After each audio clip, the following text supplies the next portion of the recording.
I got this really cool Brixton 125. I rule.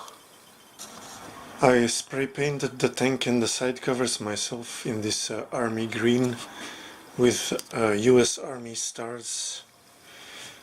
I didn't mask the stars very well because it's hard to put a flat mask on a curved tank. But I kind of like this sloppy spray paint job. There are a few things I didn't like about the bike.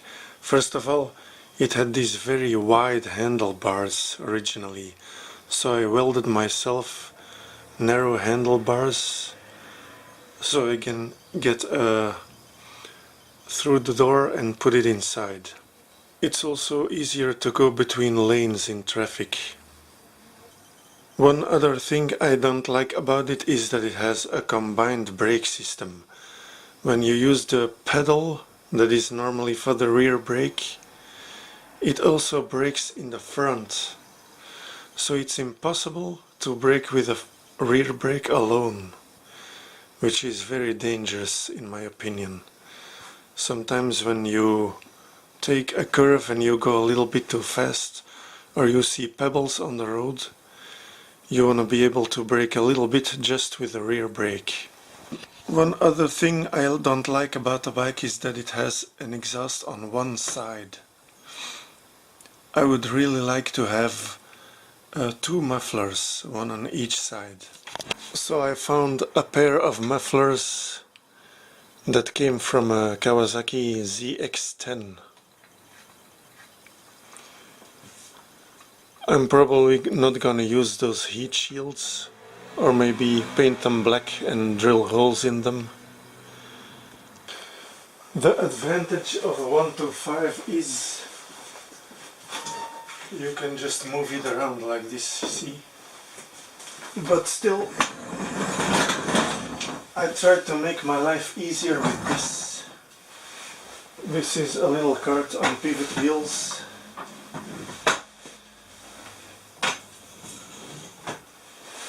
And it has like two crankshafts. So here's how it works. I've got this really long lever and it grabs this square here. And then I push it up. So what I do is I take the bike off the side stand.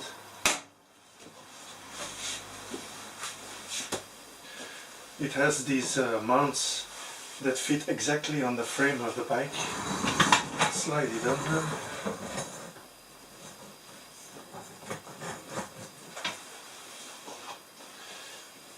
You gotta find the right position.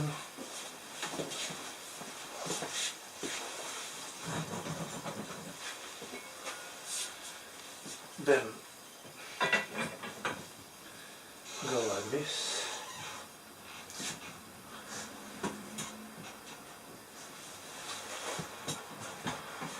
Just do some fine adjustments.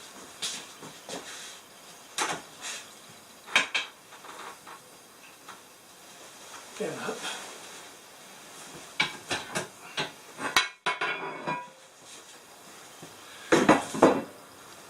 So now the bike has the two wheels off the ground, which is easy to work on it. And I can just move it around like this. I have this sewing machine. It can be set to a 60-degree angle.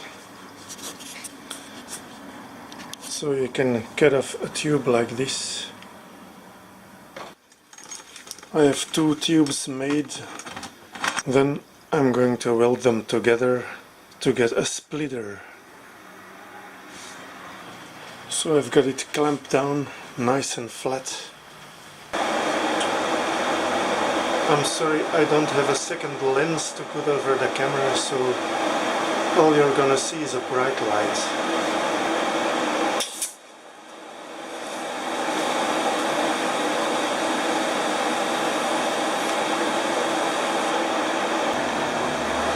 A nice tack weld. Thankfully the angle is steep enough so I can clamp them in the vise.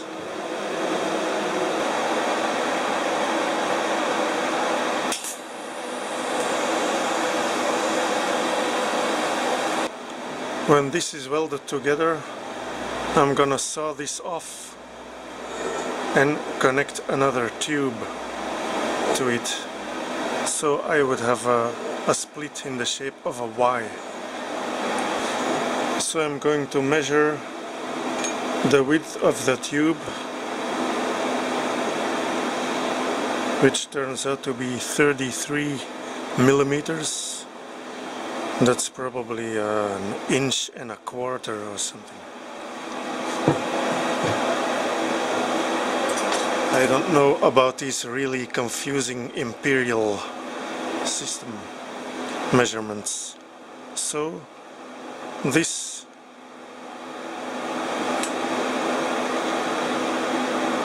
is the place where I'm gonna cut this off.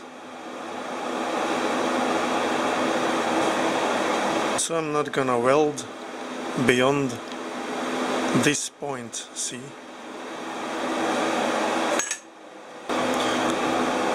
So now I'm gonna weld from here to here.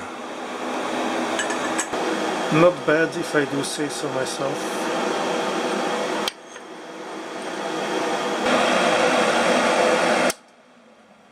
Very noisy cooling.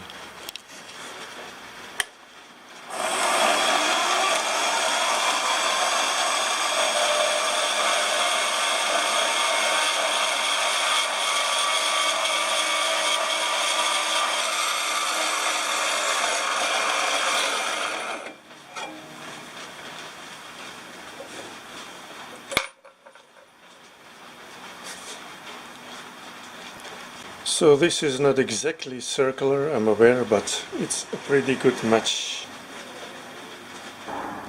So for the part of the exhaust that fits into the cylinder, I need a tube that has exactly that diameter.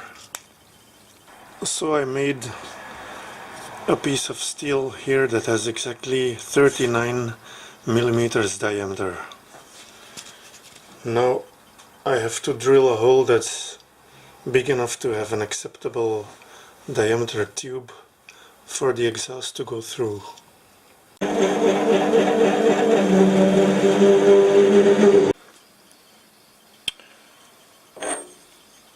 Ta-da! Which is going to go in the cylinder here, and then the rest of the exhaust will be welded on here.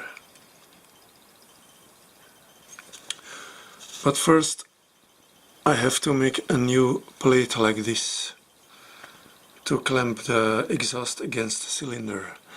And you can see that this one is bent, so I'm gonna make the new one a little thicker. And I happen to have this 8mm steel plate from a scrapyard. Now this little plate here is diamond shaped, and it needs to have a round hole to fit over this one. So first I'm gonna make a round plate that I can clamp in the lathe to turn the inner hole, and after that I'm gonna grind it into a diamond shape. So I drilled a little hole here, and in the hole fits this, an adjustable tool that I made so I can cut out circles with a plasma torch. See, fits in this hole.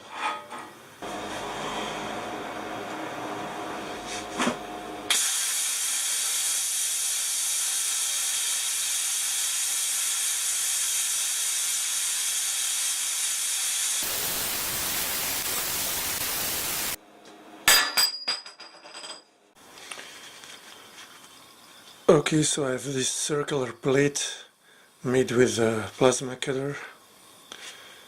Look how crooked this is. It's a very imprecise tool. plasma cutter, unless you have a CNC one, or unless you have amazing skills. I drilled these two holes here, and now I need a hole in the middle that fits exactly over this.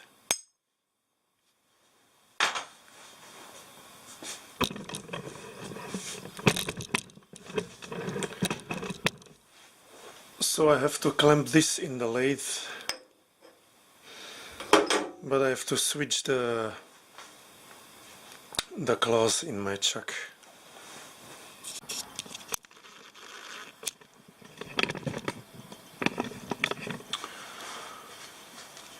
See, now I have the inverted jaws on the chuck. Clamp this in.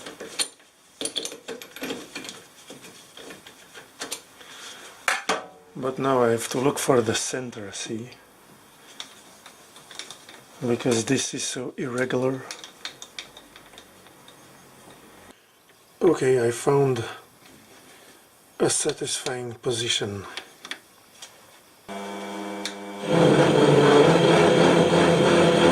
Okay, I have a 25mm hole. Now I can start like this. And here we are. First it was more or less a circle, so I could put it in the lathe, but now I'm gonna trim it down to the shape that I've outlined.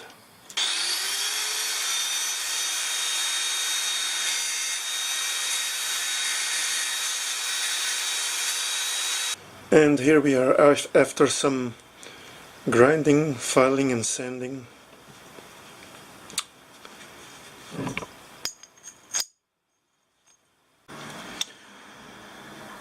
So I have this part that connects to the cylinder. I have the tube that splits in two. Now I gotta make the connection to the mufflers. You see, I found these mufflers second hand for just 25 euros. They come from a 2006 Kawasaki ZX-10.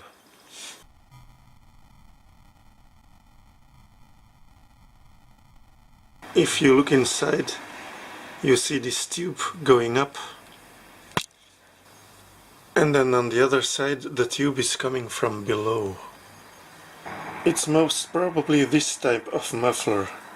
The gases come in like this, and then they have to find their way to the other tube to get outside. And this really takes away the sound. So now I'm gonna make a plate that fits onto this. 32, 68.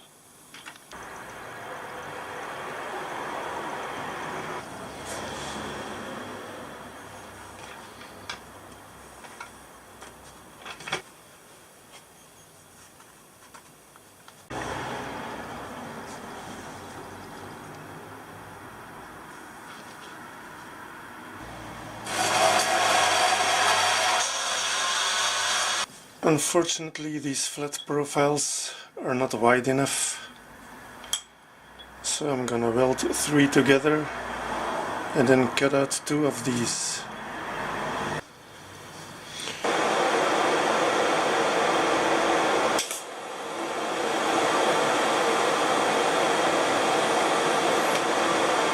Three pieces welded together.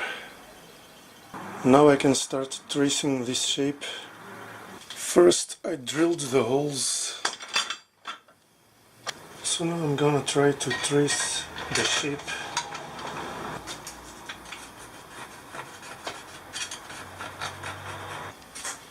Works much better like this.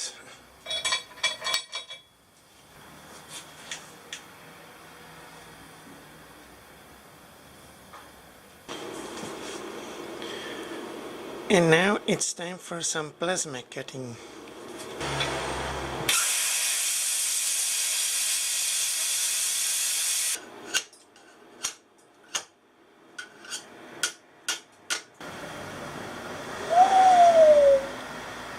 So after a lot of filing, grinding and sanding, those two shapes are ready. I need a hole the size of the pipe that I'm going to connect. Made this little piece fits in here. These holes are 14 millimeters apart. So I'm gonna cut a circular hole like this. I already have a small hole drilled here, so I can start plasma cutting.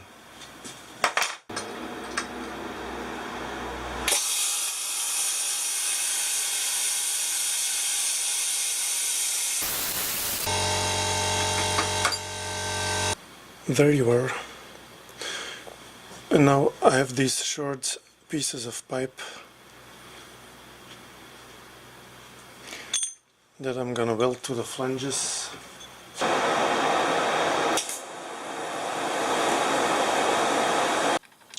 You see there is a little space here.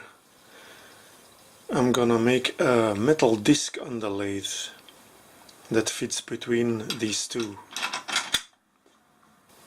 And I'm gonna use that metal disc to get a certain restriction. Because you see on the original exhaust, all the exhaust has to come out of this small hole. So for those metal discs that I'm gonna make, I'm gonna use this diameter, which seems to be 16 millimeters. But I'm going for 2 mufflers, so I have to divide the cross section by 2. So I'm gonna have to divide this diameter of 16 millimeters by the square root of 2. So 16 millimeters divided by the square root of 2, which is approximately 1.4. 11.5. The passenger foot pegs, they have this little pin here to prevent them from rotating. I'm gonna use that feature for the muffler supports.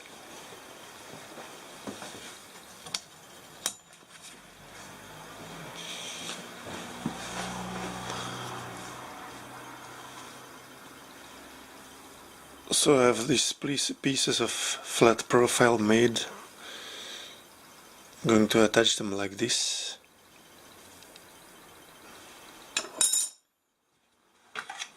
And then the muffler is going to be here.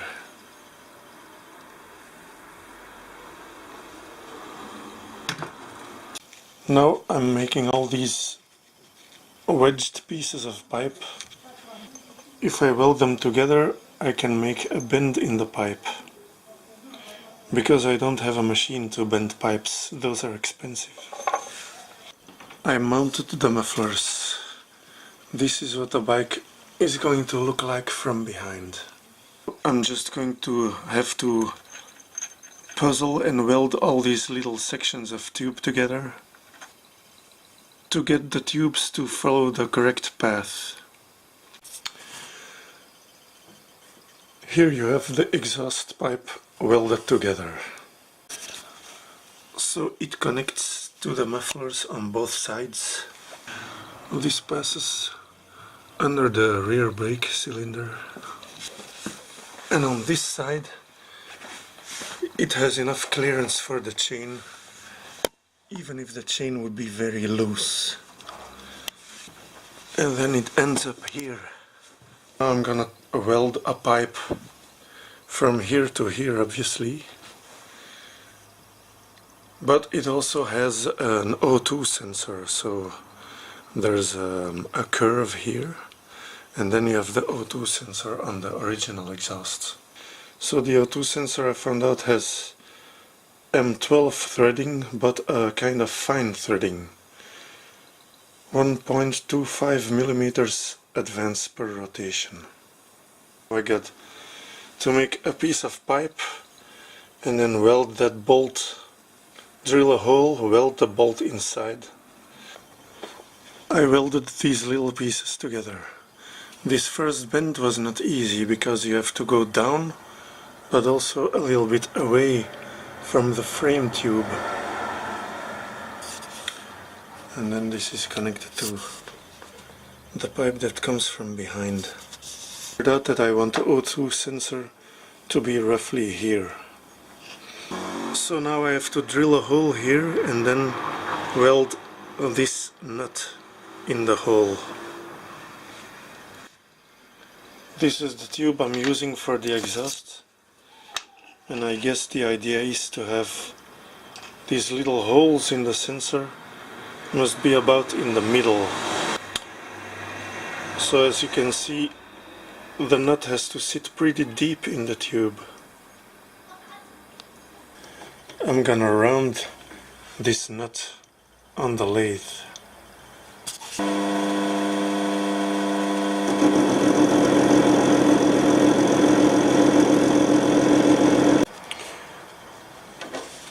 There you are, one rounded off nut.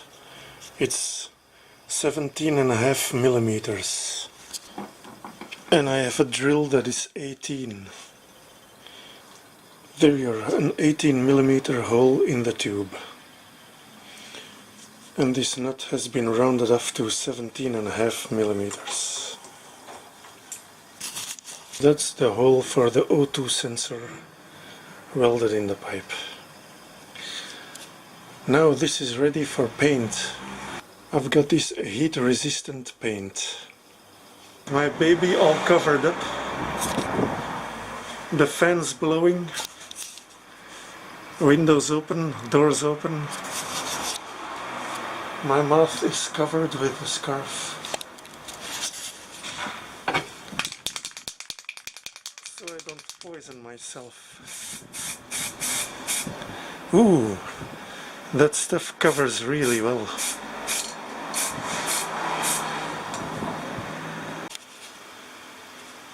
Finished painting.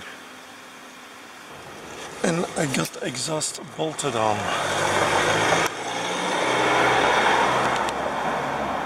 I chose to let the O2 sensor point inward. This has a lot cleaner look. Super nervous now. I'm gonna start the bike for the first time with a new exhaust.